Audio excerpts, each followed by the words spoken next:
Magandang araw muli sa inyong mga ka-income. Ngayon, i-challenge ko ulit ang sarili ko na maghanap ng mga bakal gamit lamang itong magnet. You know, parang ganito, di ba? Na magnet niya. Kaya naisip ko, gagamitin ko tong kasangkapan at lilibutin natin ang mga ilog dito sa ating lugar. Siyempre, lalagyan ko to ng tali at ihagis ko. Parang mamimingwit tayo. Pero ang makukuha natin ay mga bakal. At iipunin natin. At pag marami na, pwede na nating ibenta. Siyempre, kikita na naman tayo ng panibago. At yung kikitain natin sa pinagbentahan natin ng bakal, ay ibibili ko ulit ng pagkain at ibibigay natin sa panibago namang recipient. Kaya, tara na. Let's go! Kasama ko nga pala ang aking, syempre, ang family ko. Sasama daw sila. Ayan o, si Marjon at si Margie. So yun guys, ito na yung ating ginawa na magnet. Ito, meron na siyang tali. Nandito na tayo sa spot. Itatapon lang natin ito. At syempre, hugutin ulit natin. Baka sakaling meron ng mga makukuhang mga baka. So guys, let's go! Let's do this! Try natin dito.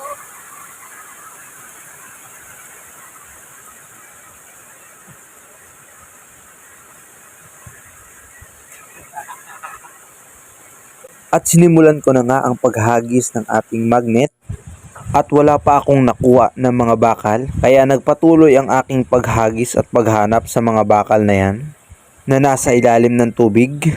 At maya maya sa wakas ay nakatsyempo rin tayo ng mga bakal na ito. Oh! May pako! May flies!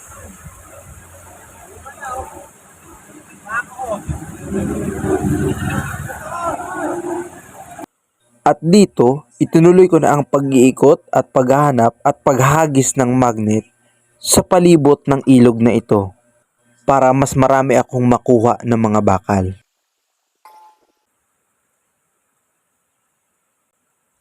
At sa punktong ito, nakita ako ng mga bata at tinanong nila kung ano ang aking ginagawa. Siyempre, nagmamagnet ng bakal. At ang ginagawa pala ng mga batang ito dito sa ilog ay namamana sila ng mga isda para magkaroon sila ng maiuulam. At natapos ko na libutin ang ilog kaya umakyat na ako. Nakuha natin guys, oh. Konti pa noon, marami, may flies, may mga kabilya. Yan, iba't ibang klase ng bakal, may tornilyo. Effective talaga to guys. Sobrang effective niya guys. Ito, sobrang dami agad na nakuha natin. Tsaka ano, isang spot pa lang yung pinupuntahan natin. So ngayon, maghanap tayo ng panibagong spot. So tara na, magmamagnet ulit tayo. So yun guys, nandito tayo sa tulay ng Magsaysay, ano? Tulay na bakal, napakaganda. Diyan tayo sa baba na yan. Magmamagnet tayo ng mga bakal. So tara, let's go! Yun guys, nandito na ako sa ilalim ng tulay. Sa ilalim ng tulay, ayan o. Napakalawak. Against the light lang. So, simulan na natin.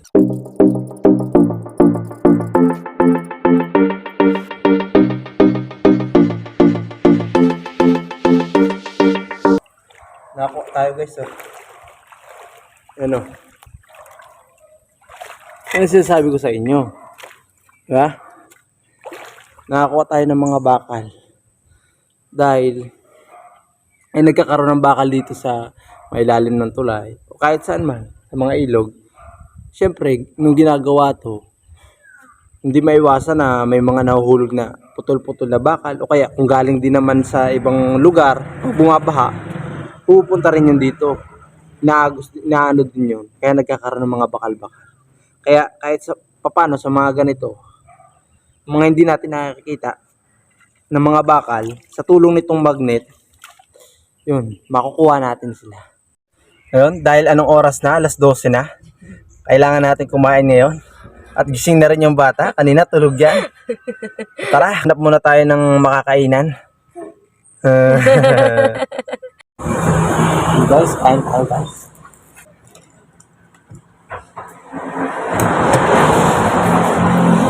So katatapos lang namin kumain mga ka-income, ngayon, proceed na agad tayo sa next spot natin.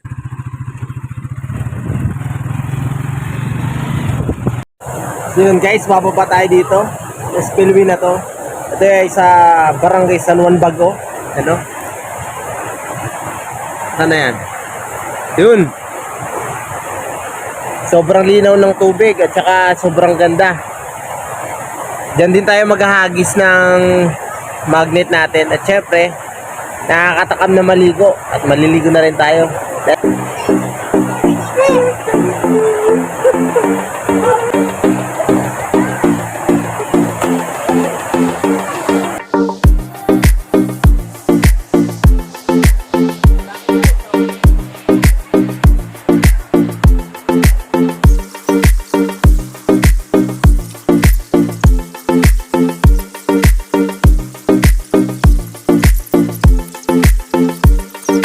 Sobrang sarap guys dito sa may San Juan Bago. Libre lang, walang bayad. Napaka-presko na tubig. Kaya halika na kayo. John, tuwa-tuwa. Tuwa-tuwa ka, John. Ha? Gusto mo maligo?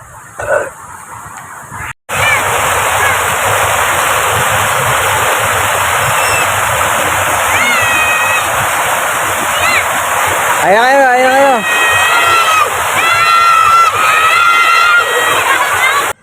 So yun guys, ako muna yung bantay kay Marjo. Ano, kasi magtatry yung ating misis na maghagis. Ang aking first try. 1, 2, 3. Go!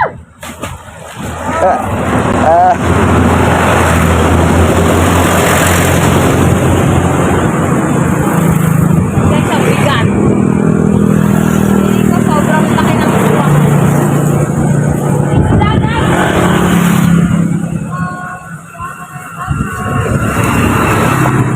Basura naman ini.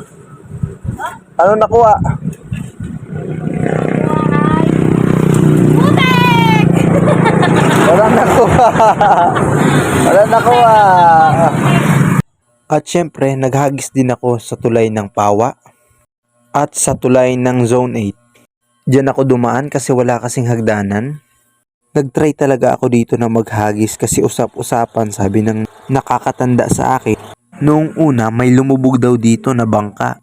So ito na guys yung ating nakuha ng mga bakal sa maghapon. Ano? Yung iba, syempre, napulot din natin. At yung iba, karamihan dyan, na magnet natin sa mga ilog. So yun, ibibenta na natin yan.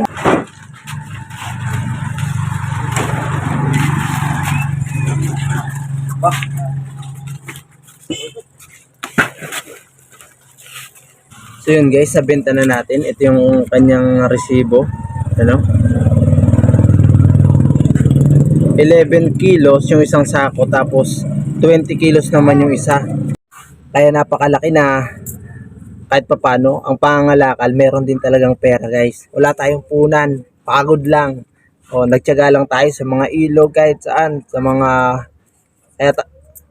sa mga daan, naglibot-libot din tayo, at saka nagmagnet tayo sa may mga tubig, sa mga ilog. Yun, tiyaga natin kahit mainit. Kaya kumita tayo ng pera. Napakahirap kitain ng 405 sa maghapon, mga ka-income.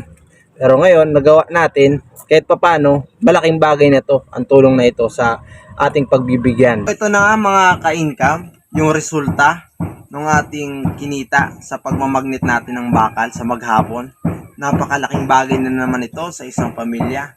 Kahit sa ganitong paraan, kahit maliit na paraan, makapagpasaya tayo sa kanila. So, ibibigay na natin ito sa kanila.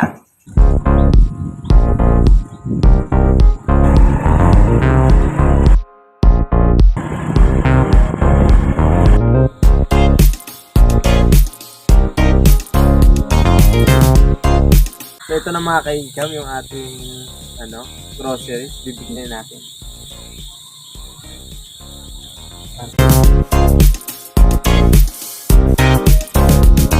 Kaya kung bago ka lamang sa aking channel, baka pwede mo namang i-subscribe at i-share ang ating video. Maraming salamat!